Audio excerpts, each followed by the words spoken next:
Good morning students. इससे पहले lecture में हम लोग एक्स्ट्रा न्यूक्लियर डीएनए की बात कर रहे थे और एक्स्ट्रा न्यूक्लियर जीनोम की बात कर रहे थे। और एक्स्ट्रा न्यूक्लियर जीनोम में जो हमने फर्स्ट जो स्टडी की है वो स्टडी की है यहाँ पर प्लाज्मिड की।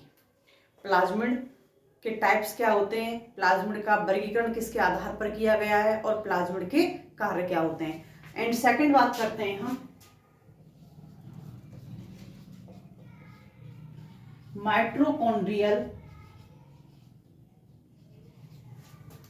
डीएनए। माइटोकॉन्ड्रियल डीएनए ये भी क्या है, एक्स्ट्रा न्यूक्लियर जीनोम है जो अतिरिक्त मात्रा में पाया जाता है, क्योंकि माइटोकॉन्ड्रिया कहाँ पाई जाती है, कोशिका के अंदर, और कोशिका के केंद्रक में खुद का जीनोम पाया जाता है। खुद के जीनोम के साथ साथ में जो प्लांट जो होते हैं या फिर एनिमल्स, क्योंकि माइटोकॉन्ड्रिया तो दोनों में पाई जा रही है, चाहे प्लांट्स की बात करें चाहे एनिमल्स की बात करें, तो यहाँ पर दोनों में ही, प्लांट्स और एनिमल दोनों में ही माइटोकॉन्ड्रिया के अंदर इसका खुद का अलग से अपना खुद का क्या पाया जाता है, डीएनए पाया जाता है। इसलिए इसको क्या कह रहे हैं हम, extra nuclear DNA, extra nuclear genome. यहाँ माइटोकॉन्ड्रिया के अंदर, माइटोकॉन्ड्रिया में संख्या में एक या अधिक डीएनए अणु उपस्थित होते हैं। डीएनए अणु उपस्थित होते हैं, संख्या में एक भी हो सकते हैं और ये एक से अधिक भी हो सकते हैं। ये होते कैसे हैं, ये होते हैं डबल स्टैंडर्ड, सर्कुलर, द्विरज्जुकीय होते हैं, सर्कुलर रूप से सर्कुलर पाए जाते हैं, गोल पाए जाते हैं, और इनकी जो लंबाई होती है या इनकी जो आकार होता है ये लगभग 5 माइक्रोन के होते हैं, लगभग 5 माइक्रोन आकार के होते हैं। सर्कुलर का मतलब है इस प्रकार से बंद पाए जाएंगे। यहां जो माइटोकॉन्ड्रिया के अंदर जो पाए जा रहे हैं, तो ये माइटोकॉन्ड्रिया में किस जगह पे पाए जाते हैं, क्योंकि हमको पता है माइटोकॉन्ड्रिया में डबल मेम्ब्रेन होती है, तो जो माइटोकॉन्ड्रिया की आंतरिक झिल्ली होती है, आंतरिक जो मेम्ब्रेन होती है, ये आंतरिक मेम्ब्रेन के पास उपस्थित होते हैं, आंतरिक मेम्ब्रेन के पास उपस्थित होते हैं, आंतरिक मेम्ब्रेन के पास पाए जाते हैं। जिस मेम्ब्रेन के अंदर क्रस्टी बनी हुई होती है उस मेम्ब्रेन के ये पास यहाँ पर प्रेजेंट पाए जाते हैं। इस डीएनए की विशेषताएं क्या होती हैं, इसकी क्या खासियत होती है, इस डीएनए में ऐसी कौन सी विशेषताएं पाई जाती हैं जो इसको भिन्न बना रहा है या अन्य से अलग बना रहा है। तो यहाँ जो ये डीएनए पाया जाता है, इस डीएनए में जीसी, ग्वानिन और साइटोसिन, क्योंकि 4 प्रकार के होते हैं, तो यहां पर ग्वानिन और साइटोसिन की जो मात्रा पाई जाती है, इनकी मात्रा यहां क्या होती है, अधिक। और जिस डीएनए में ग्वाइनोसिन और साइटोसिन की मात्रा अधिक होगी उस डीएनए का घनत्व भी क्या होगा, अधिक। इसलिए इस डीएनए का घनत्व भी क्या होता है, अधिक। अगर घनत्व अधिक है तो इसका मेल्टिंग पॉइंट क्या होगा, अधिक। गलनांक, गलनांक भी क्या होता है, अधिक होता है, उच्च होता है। अधिक कहें या उच्च कहें, किसकी तुलना में, जो न्यूक्लियर डीएनए है, न्यूक्लियर डीएनए की तुलना में। तुलना हम किससे कर रहे हैं, न्यूक्लियर डीएनए से। तो न्यूक्लियर डीएनए की तुलना में इसका घनत्व भी अधिक होता है, इसमें मेल्टिंग पॉइंट है, जो मेल्टिंग पॉइंट भी अधिक होता है, और इसकी तुलना में यहाँ पर ग्वाइनोसिन और साइटोसिन की मात्रा भी अधिक होती है, और इनकी अधिक मात्रा ही ये दोनों विशेषताओं को प्रकट कर रही है। इनकी वजह से ही ये दोनों विशेषताएं इसके अंदर पाई जाती हैं। यहाँ इसका मेल्टिंग पॉइंट उच्च है, इसलिए अगर इसकी विकृति की बात करें हम, तो विकृति इसके अंदर कब आएगी, उच्च ताप पर। विकृति उच्च ताप पर आती है, कम ताप पर इस पर कोई इफेक्ट नहीं होगा। हाई टेम्परेचर पर ही इस डीएनए के अंदर विकृति आएगी। इसके आणविक भार की बात करें तो इसका जो आणविक भार होता है, ये आणविक भार 1 से लेकर के 10.1 इंटू 10⁷ डाल्टन होता है। इसका आणविक भार कितना होता है? 1 से लेकर के 10.1 इंटू 10⁷ डाल्टन होता है, क्योंकि आणविक भारों को हम किस में लेते हैं? डाल्टन। इसकी यूनिट क्या होती है? डाल्टन। तो इसका जो आणविक भार होता है, मॉलिक्यूलर जो वेट होता है, वो काफी होता है।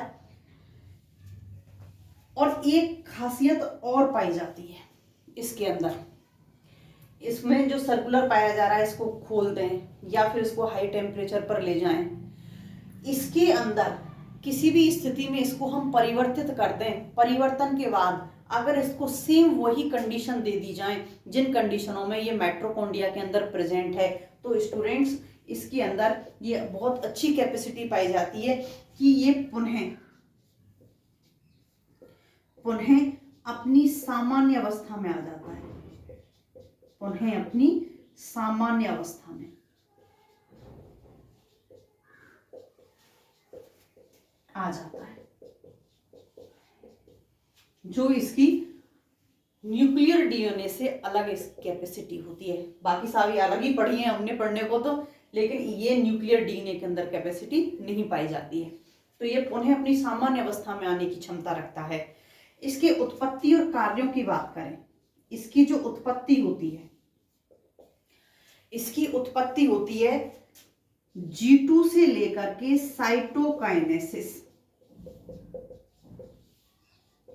साइटोकाइनेसिस के मध्य। हमने जब पढ़ी थी तो यहां पर G1 S, G2, फिर कैरियोकाइनेसिस, और उसके बाद पढ़ा था साइटोकाइनेसिस। ये चीजें पढ़ी थी हमने। तो यहां से लेकर के यहां तक किसी भी अवस्था के अंदर इसका निर्माण हो सकता है, कि मध्य में इसका रेप्लिकेशन हो जाता है, रेप्लिकेशन होता है, क्योंकि यह निर्माण रेप्लिकेशन से ही होगा। तो यहां G2 से लेकर साइटोकाइनेसिस के मध्य किसी भी अवस्था में इसका रेप्लिकेशन यहां पर हो सकता है। यहां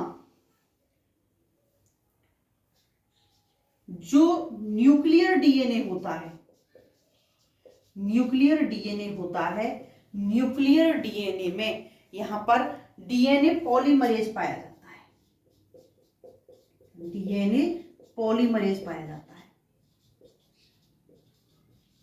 यहां पर डीएनए पॉलीमरेज उपस्थित होता है। तो स्टूडेंट्स, जो माइटोकॉन्ड्रियल डीएनए होता है, माइटोकॉन्ड्रियल डीएनए को हम एमटी से, माइटोकॉन्ड्रिया को एमटी से शो करते हैं। तो जो माइटोकॉन्ड्रियल डीएनए होता है, इस माइटोकॉन्ड्रियल डीएनए के निर्माण में भी यहां पर डीएनए पॉलीमरेज प्रयुक्त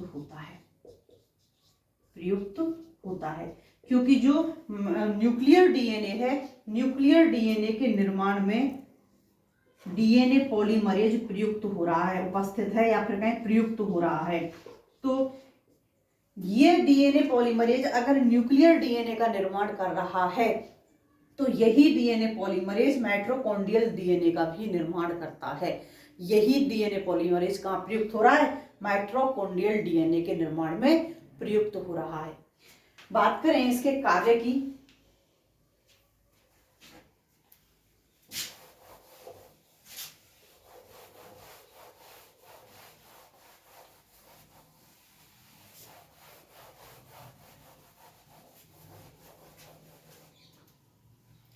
इसकी जब हम कार्य की बात करते हैं, तो ये जो माइटोकॉन्ड्रियल डीएनए है, जो माइटोकॉन्ड्रियल डीएनए है, ये डीएनए भी बिल्कुल कैसा व्यवहार करता है?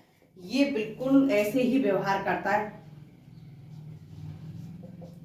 न्यूक्लियर डीएनए के समान, न्यूक्लियर डीएनए के समान व्यवहार करता है, समान व्यवहार करता है। तो न्यूक्लियर डीएनए कैसा व्यवहार करता है? सूचनाओं को लाने ले जाने का। इसके अलावा ट्रांसलेशन, रेप्लिकेशन, ट्रांसलेशन, ट्रांसक्रिप्शन, सारी चीज़ों को, प्रतिकृतिकरण की बात करें, चाहे हम अनुलेखन की बात करें, चाहे हम अनुवादन की बात करें, सारे कार्यों को संपन्न करा रहा है। एक पीढ़ी से दूसरी पीढ़ी में सूचनाओं को भेज रहा है।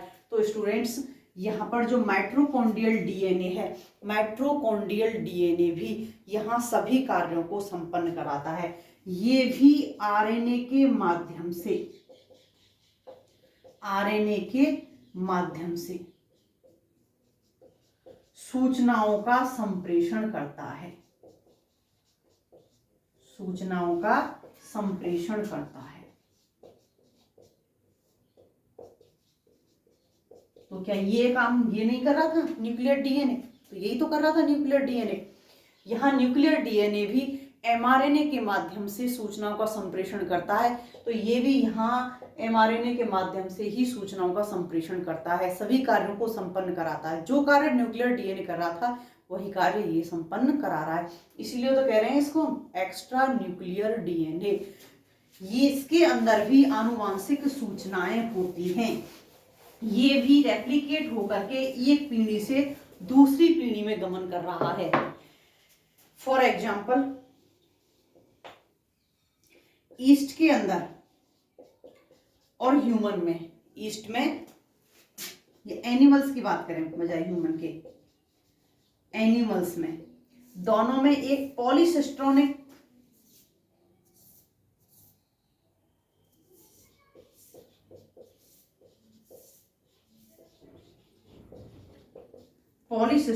एमआरएनए होता है। दोनों के अंदर ही एक पॉलीसिस्ट्रोनिक एमआरएनए पाया जाता है। ये एमआरएनए, एक पॉलीसिस्ट्रोनिक एमआरएनए 18 मोनोसिस्ट्रोनिक एमआरएनए का निर्माण करता है। 18 मोनोसिस्ट्रोनिक, ये कैसे एमआरएनए है? मोनोसिस्ट्रोनिक, मोनोसिस्ट्रोनिक एमआरएनए है।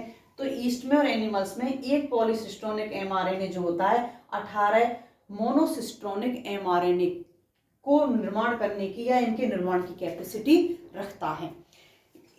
अब अगर हम माइटोकॉन्ड्रियल डीएनए को देखें, इसका स्ट्रक्चर देखें, तो माइटोकॉन्ड्रियल डीएनए में इसका, हम ईस्ट के माइटोकॉन्ड्रियल डीएनए की बात कर रहे हैं, तो ईस्ट के माइटोकॉन्ड्रियल डीएनए में कौन कौन सी साइट पाई जाती हैं और किस प्रकार का यहाँ पर माइटोकॉन्ड्रियल डीएनए।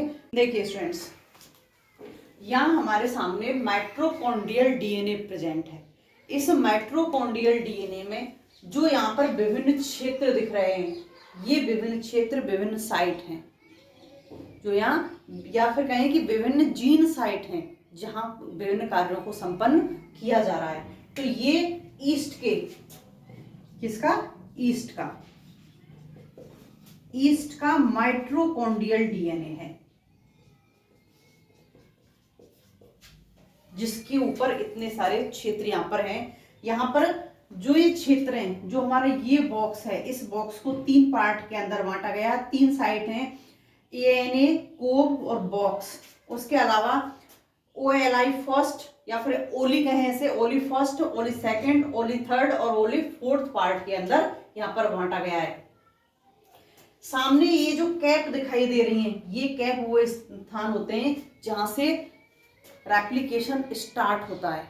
कैप वो स्थान होते हैं जहां रेप्लिकेशन स्टार्ट होता है। ये भी वो स्थान है जहां से 16S tRNA आकर के या तो जुड़ेगा या यहाँ पर से हटेगा। ऐसे क्राइब टू 23 RNA का वो स्थान है जहां या तो ये जुड़ेगा आकर के या फिर ये हटेगा। इनकी उपस्थिति और अनुपस्थिति के आधार पर ये जुड़ते हैं और हटते हैं। तो ERY first, ERY second, oxy first, oxy second, यहाँ 23 RRNA और 16S tRNA, कैप, पर और PHO, ये सारे के सारे जो आपको सामने दिख रहे हैं, ये सारे के सारे वो फैक्टर होते हैं जो यहाँ पर माइटोकॉन्ड्रियल जीनोम के ऊपर पाए जाते हैं। नेक्स्ट एंड लास्ट बात करते हैं हम क्लोरोप्लास्ट डीएनए, क्योंकि माइटोकॉन्ड्रिया एक्स्ट्रा न्यूक्लियर डीएनए में 3 प्रकार का ही जीनोम पाया जाता है, प्लाज्मिड, क्लोरोप्लास्ट और माइटोकॉन्ड्रियल। सेकंड बात करते हैं, थर्ड बात करते हैं हम क्लोरोप्लास्ट डीएनए।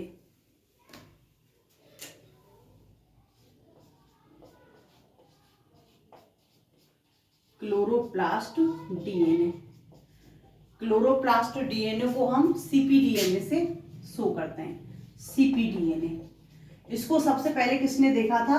रिस और प्लॉट। रिस और प्लॉट दो साइंटिस्ट थे।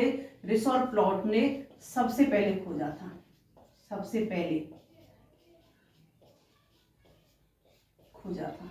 जब आपने ऑर्गेनेल्स को पढ़ा था, उस वक्त कोशिका अंगकों को पढ़ा था, उस वक्त बताया था मैंने आपको सीपीडीएनए को।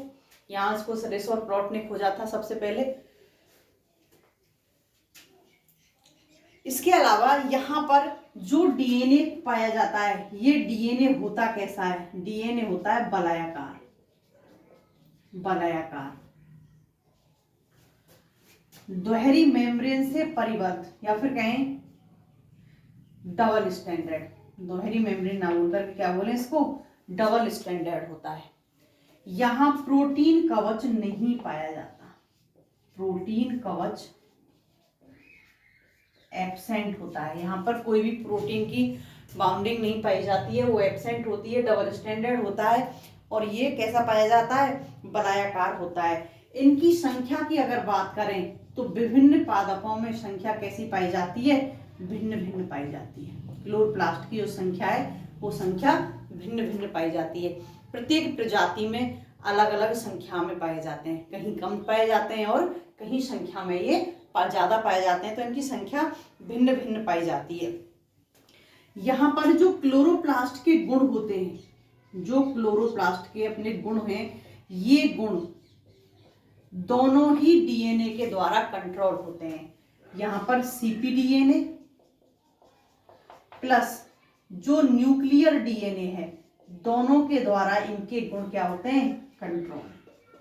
दोनों के द्वारा इन क्लोरोप्लास्ट के गुणों को कंट्रोल किया जाता है। ऐसा नहीं है कि एक के द्वारा ही इनके गुण कंट्रोल हो जाते हैं, दोनों के द्वारा ही यहाँ इनके गुण कंट्रोल होते हैं। जो लवकों की उत्पत्ति होती है, अगर हम उत्पत्ति की बात करें तो इनकी जो उत्पत्ति होती है, तो यहाँ जो लवकों की उत्पत्ति होती है वो आरआरएनए प्लस सीपीडीएनए के द्वारा होती है। आरआरएनए और सीपीडीएनए या फिर कहें क्लोरोप्लास्ट डीएनए के द्वारा यहाँ इनकी उत्पत्ति होती है। सीपीडीएनए, क्लोरोप्लास्ट जो डीएनए होता है, ये क्लोरोप्लास्ट डीएनए न्यूक्लियर जो डीएनए है, जो केंद्रक की जीन है, जो न्यूक्लियर जीन है, जीन पर निर्भर होता है। किसके लिए? क्योंकि इन जीन में इसके रेप्लिकेशन, ट्रांसलेशन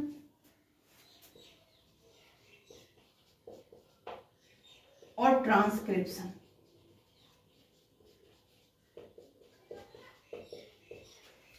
तीनों का संदेश निहित होता है।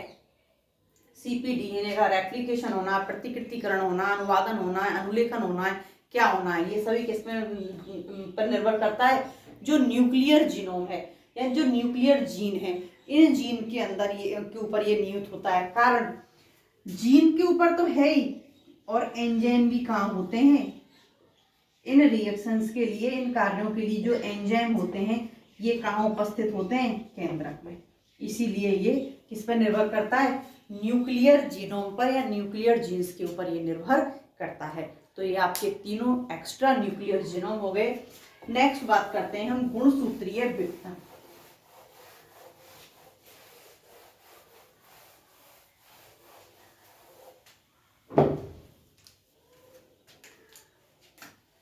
गुणसूत्रीय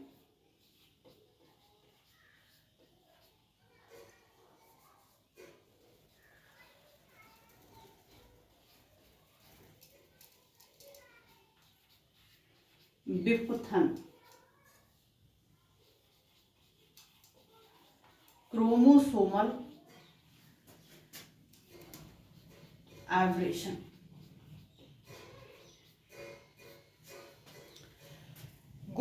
गुणसूत्रीय विपतन या गुणसूत्रीय परिवर्तन कुछ भी कह सकते हैं, यहाँ पर गुणसूत्रीय परिवर्तन भी कह सकते हैं इसको। तो यहाँ पर जो गुणसूत्रीय परिवर्तन होते हैं, ये गुणसूत्रीय परिवर्तन क्या हैं? जितने भी यहाँ पर जीव होते हैं, सभी जीवों की, जितने भी जीव हैं, इन सभी जीवों के गुणसूत्रों में भिन्नता पाई जाती है। सभी जीवों के गुणसूत्रों में भिन्नता उपस्थित होती है। ये चीज हम जानते हैं, क्योंकि ह्यूमन के अंदर भी गुणसूत्रों में भिन्नता पाई जाएगी, कैट के में भी भिन्नता पाई जाएगी, एलिफेंट के में भी भिन्नता पाई जाएगी, या फिर के एनिमल्स और प्लांट के गुणसूत्रों में भिन्नता पाई जाती है।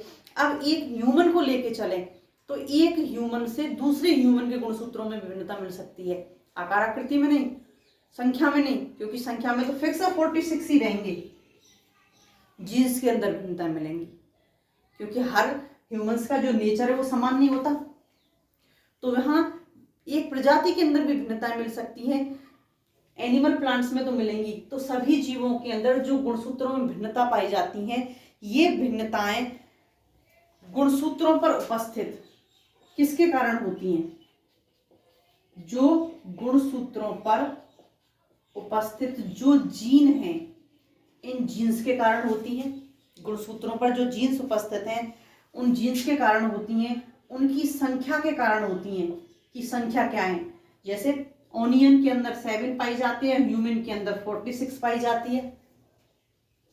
तो इनकी जीन्स के कारण हो रही हैं, इनकी संख्या के कारण हो रही हैं। इनका क्रम क्या है? जो जीन्स उपस्थित हैं, इनका क्रम क्या है और इनके बीच की दूरी क्या है?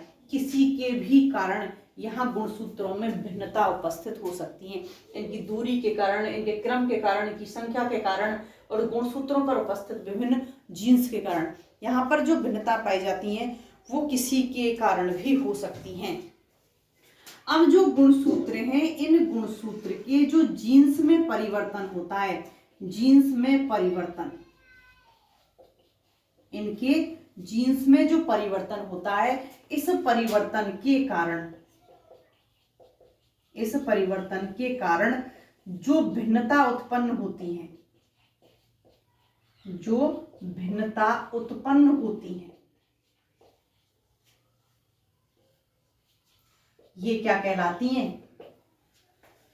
गुणसूत्रीय भिन्नताएं कहलाती हैं। गुणसूत्रीय भिन्नताएं कहलाती हैं, भिन्नताएं कहलाती हैं। तो यहां हम इसको गुणसूत्रीय भिन्नता ना कह करके, गुणसूत्रीय विपतन ना कह करके इसको हम गुणसूत्रीय भिन्नताएं कहें तो ज्यादा बेटर होगा, क्योंकि यहाँ पर विपतन भी 2 प्रकार का, भिन्नता भी 2 प्रकार की होती है। तो इसको क्रोमोसोमल एवरेशन जो पाया जाता है, जो गुणसूत्रीय भिन्नताएं पाई जाती हैं, ये गुणसूत्रीय भिन्नताएं जीन्स में परिवर्तन के कारण उत्पन्न होती हैं। जो जीन्स में ये चीजें सारी प्रेजेंट हैं, इनमें अगर परिवर्तन हो जाता है तो स्टूडेंट्स यहाँ भिन्नताएं उत्पन्न हो जाती हैं। और जब ये भिन्नताएं उत्पन्न होंगी तो ये अपना प्रभाव भी प्रदर्शित करेंगी। अगर भिन्नताएं प्रेजेंट हैं, उत्पन्न हो रही हैं, तो वो अपना प्रभाव भी प्रदर्शित करेंगी। तो ये जो भिन्नताएं पाई जाती हैं, ये 2 प्रकार से होती हैं। इन भिन्नताओं को 2 प्रकार से देखा जाता है। एक तो पाई जाती है प्राकृतिक रूप से, प्राकृतिक रूप से जो किसी अवस्थावश होती है,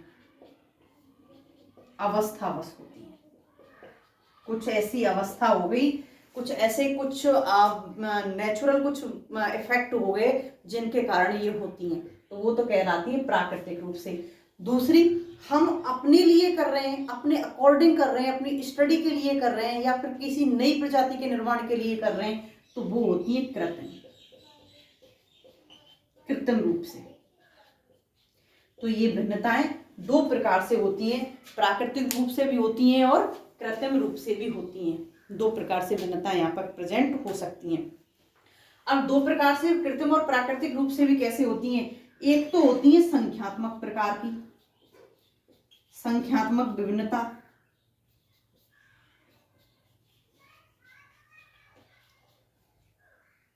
दूसरी जो पाई जाती हैं वो पाई जाती हैं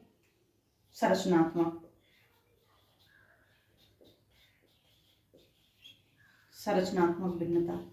तो यहाँ पर भिन्नता भी दो प्रकार से पाई जाएंगी। एक तो गुणसूत्रों की संख्या में परिवर्तन हो जाए, गुणसूत्रों की संख्या में परिवर्तन हो जाए।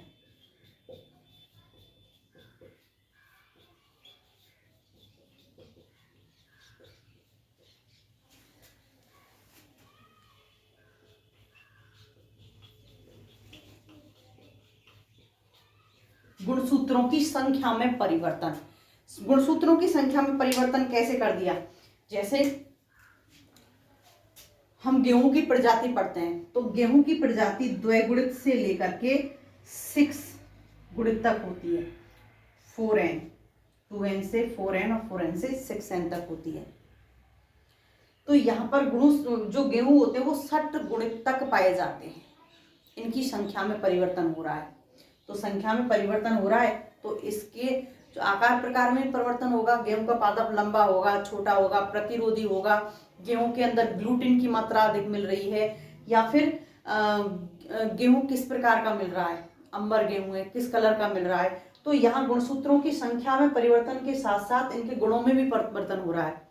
तो इस प्रकार की जो संख्यात्मक भिन्नता होती है, ये संख्यात्मक भिन्नता वेरिएशन इन क्रोमोसोम कहलाती है।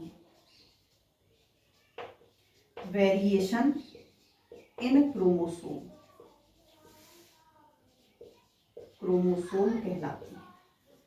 लेकिन जो संरचनात्मक भिन्नता होती है, ये संरचनात्मक भिन्नता में जो गुणसूत्र होते हैं, इन गुणसूत्रों की संरचना परिवर्तित होती है। गुणसूत्रों की संरचना परिवर्तित होती है और इस प्रकार के जो परिवर्तन है वो क्रोमोसोमल एवरेशन कहलाते हैं।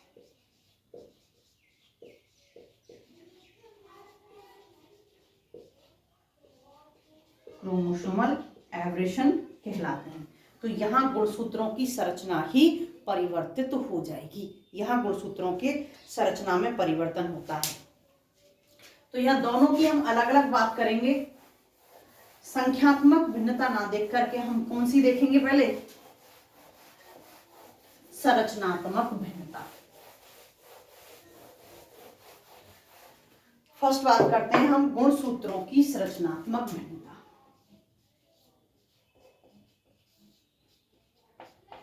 गुणसूत्रों की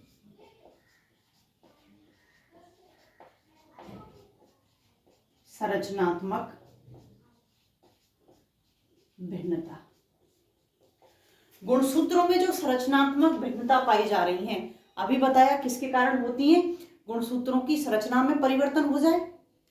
जब गुणसूत्रों की संरचना में परिवर्तन होगा तभी तो यहाँ पर गुणसूत्रों में संरचनात्मक भिन्नता पाई जाएंगी।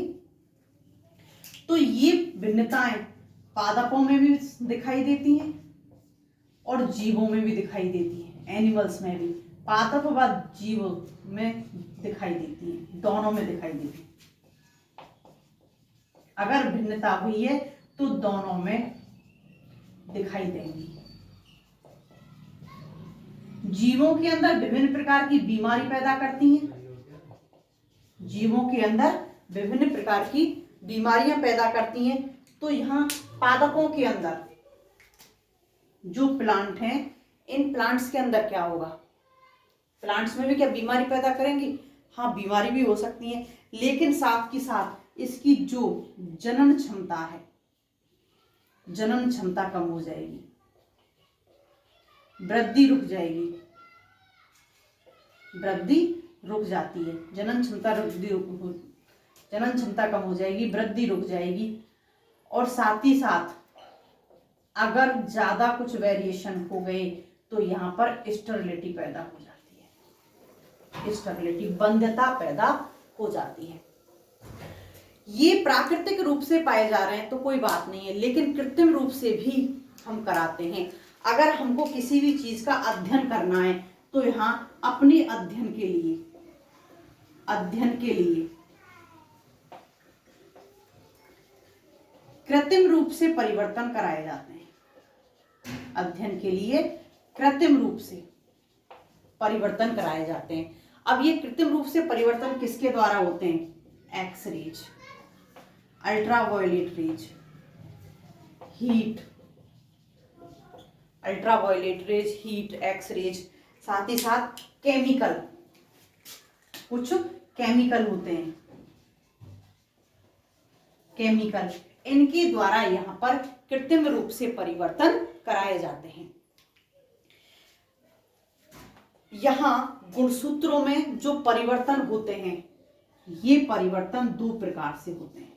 यहां गुणसूत्रों में जो संरचनात्मक परिवर्तन होते हैं, ये संरचनात्मक परिवर्तन दो प्रकार से होते हैं, दो प्रकार से होते हैं। एक तो होते हैं इंट्राक्रोमोसोमल, इंट्राक्रोमोसोमल,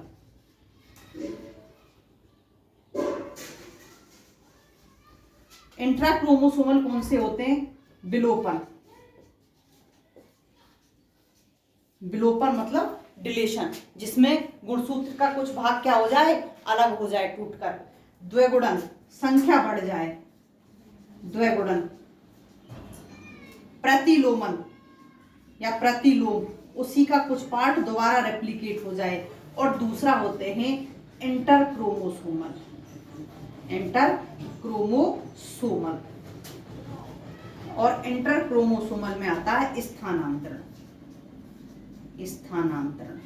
तो यहां पर जो संख्यात्मक परिवर्तन होते हैं, ये भी यहां दो प्रकार से होते हैं। नेक्स्ट देखते हैं नेक्स्ट लेक्चर में।